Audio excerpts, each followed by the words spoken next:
Let's start.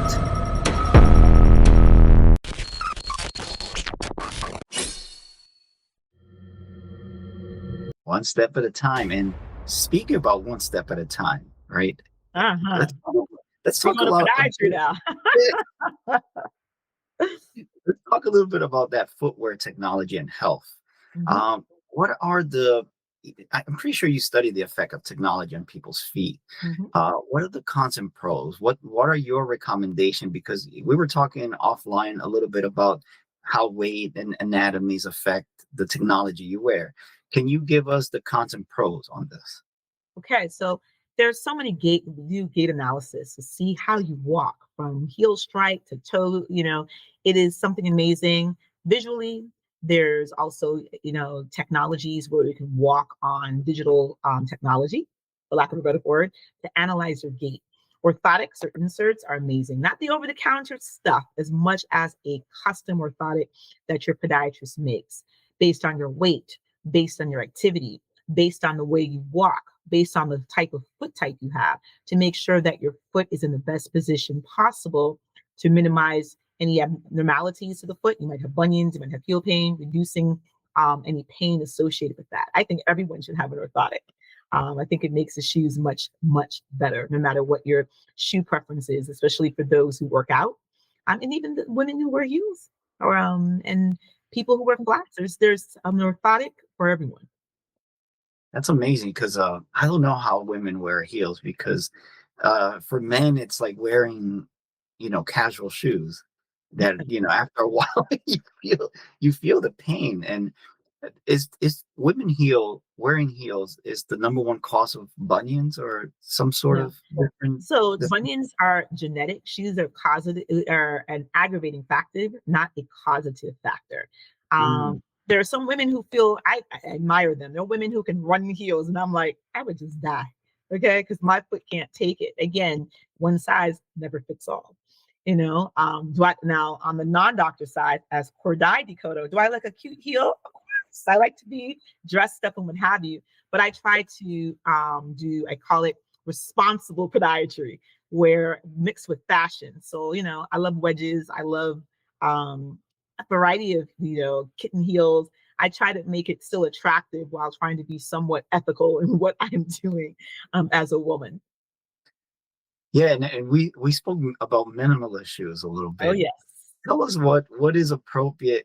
Who should wear minimalist shoes in with your background experience? So I'm going to give you pros and cons, and then I'm going to tell you. So what does it do? It increases proprioception, meaning the way you feel, touch, and move. It increases foot intrinsic muscles. Some of it sometimes it can normalize the way you walk and your mechanics. Um, I would say the cons: overuse injuries. It's not ideal for anybody who has nerve problems, neuropathy, if you're severely flat footed, if you have arthritis of the big toe, or high impact type of things that you do. And some people might argue that last part with me.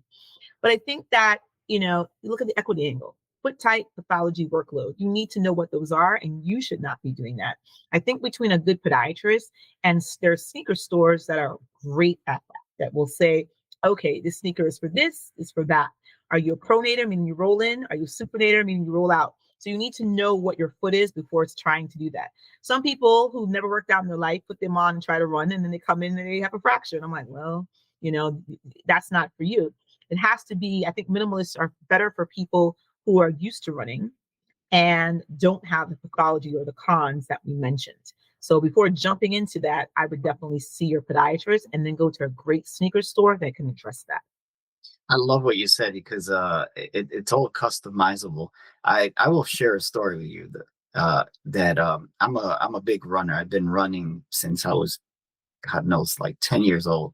And at some point about like 5 years ago, I started getting these horrible calluses in the middle, right in the center of my foot. Mm-hmm. That when it will sweat, it was an agonizing pain. Mm-hmm. And I had to see the podiatrist a few times.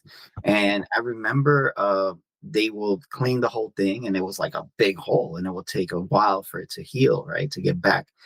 And one of the suggestions that was given by the podiatrist was, what type of shoes are you running? And I was like, well, I'm Exactly. running on these like $300 running shoes that were really tall, right? And he was like, why don't you try all the contrary? Try something more flat. And I did that. And ever since, I never had any issues with calluses on the butt. But let me Exactly. tell you, doctor, that is one of the worst pains, especially when it gets wet. Oh my God. So what you're And talking about is metatarsalgia or capsulitis, where the ball of the foot becomes inflamed. And you're right. And that was great. Then it solved your problem. You went to your doctor, you probably saved money, and there you go. I still love orthotics because I said, a lot of us are pronators rolling in, supinators rolling out, and the lucky of us neutral in the middle. There's a sneaker for everybody, and you want to wear shoes that mimic what you do, because if you're a pronator, you need shoes for pronators. It will make sure that it helps correct some of those problems that may be causing you pain during walking or running. Same thing with supinators. So I love orthotics. I don't endorse any sneaker in particular. I think every sneaker and brand that, runners particularly will tell me, I like this and I like that, and that's great. But I do think that podiatrists will give you the better opinion and a professional opinion of what works best for you. definitely. And it's funny because it took me almost 30 37 years to figure out what is the proper shoe for me. So, what for anyone out there, please Mhm. visit your podiatrist because you shouldn't wait 37 years to figure out what is the proper shoe for you for your walking stance, for your running stance, and how do because everyone strikes in a different way when they run and they walk. Mhm. Go see a professional. Uh, where can they find you, Dr. K? Well, currently I'm not practicing as I'm trying to pivot. I'm not sure what my next steps are going to be, but look and watch out because it will be something good. I would tell you, you can go on the American Academy of Foot and Ankle Surgery, the APMA, and AI. Google who's the closest best podiatrist near me, and ask your doctor. Your doctor, ask them, who do you go to? Usually, who your doctor goes to, you probably want to go to as well. And podiatrists have their own podiatrists. Marnell Moore at Happy Feet is mine. I love her for that. And it's always funny when a doctor sees another doctor because it's you speak in the same language, but I respect her craft and let her take care of me. So I would say definitely see your podiatrist. Make sure you're walking strong and walking well. I like the fact that there's the humility to work with one another. And I wanted to go into the final thoughts of Mhm. our podcast today is if you can give one piece of advice to your younger self, what would that be? One piece of advice to my younger self: live fearlessly. Don't be afraid to ask questions. Don't be afraid to ask the why. I like that. I like that. And obviously you have the background and experience to support to be brave enough. And for our listeners that want to know more about your organization, where they can find You your can organization. find us on website sistersonthevineyard.com. You can find us on Sisters on the Vineyard and Instagram and Facebook. You can find this at Talks, T as in Tony, ALKSDRD, talkswithdrd.com, on LinkedIn, Instagram, Facebook, and as well as our website. And we invite you to follow us. We invite you to ask questions. Feel free to email. And I thank you for this. Yeah, well, we're doing something new in the podcast, which is ask the podcast any questions you want. So Oh, anything that you wish to ask, we will try to respond. And I'm curious enough if you have a questions for us that you would like to learn more about the Ethics Go podcast, or for me personally, or whatever you want to ask that what we could. made you do this fabulous podcast? I believe that mental health is something serious. Mhm. Uh, I do believe that education is fundamental for everyone to progress in life.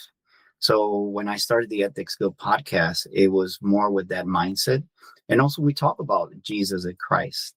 So it was all these different things put into one to not only educate, but to support people through what we're saying if they're going through a hard time. Like, for example, your voice in this podcast might resonate with, even if it resonates with one person.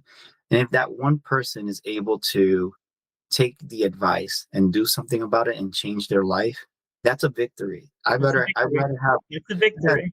I'd rather have one person change their life than a million viewers. And Mhm. I believe that it's about the quality, not the quantity. Obviously, if it becomes popular, that means we reach out to more people. But the fundament of this is to educate, inspire, motivate, but also make a community where everyone understands that we all are here to dignify one another, to interchange our values. And more importantly, let's become united. The country has it's cracked into division, and when you talk to another person, you start finding out that you have more in common than anything else. That's And correct. so exactly. So I think that it is time that instead of bringing misinformation, let's bring real information. And I'm so happy that you are here with us because you have such a great pedigree in your field. And I love the fact that you're such an activist of community unity and an advocate of truth that is fearless, that is someone that is looking beyond their own well-being. And that's what we need in our community. People like yourself, leadership that is evolving into heroism, because that is the next stage of leadership, is to be an everyday hero without expecting anything in return. And a guest like you promotes that in the podcast. And this is why we do it. For people like yourself, local heroes that nobody knows their stories, right? It doesn't have to be a Hollywood star. We have real heroes here, right? It could be the single mom that put 3 kids on college. It could be Dr. Kordai, right? Thank you very much.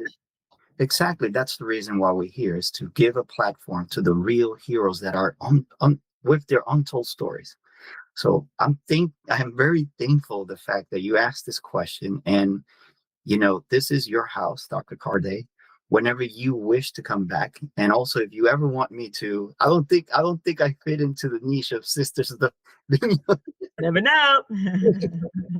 but if you ever need me for any of your platforms, I'm always going to be here available.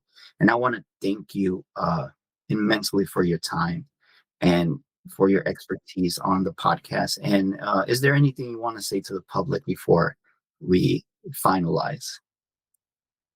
There is no silly question when you see your doctor. Speak up, advocate for yourself. If you don't understand, keep pushing until you do understand. And walk strong. Exactly. Walk strong with Dr. Kardai. Don't forget to make sure that you subscribe, but not only to subscribe, your subscription will do more than just help us promote our channel. I am launching a campaign to provide pro bono mental health services. That is the goal. We would love for you to one day be able to give the enough equity on the YouTube channel so we can start doing pro bono mental services for our community. 45% of doctors do not take medical insurance in mental health services. This is a fact. That means like 4 out of 10 people can only afford mental health services, good mental health services. So help us get to that goal one day. And pro bono services, who wouldn't love that? But that concludes our episode today. Thank you so much, Doctor. And we wish to have you for part 2 one day. So thank you very much. Ethics Go Podcast, where we explore human experience. We'll see you next time.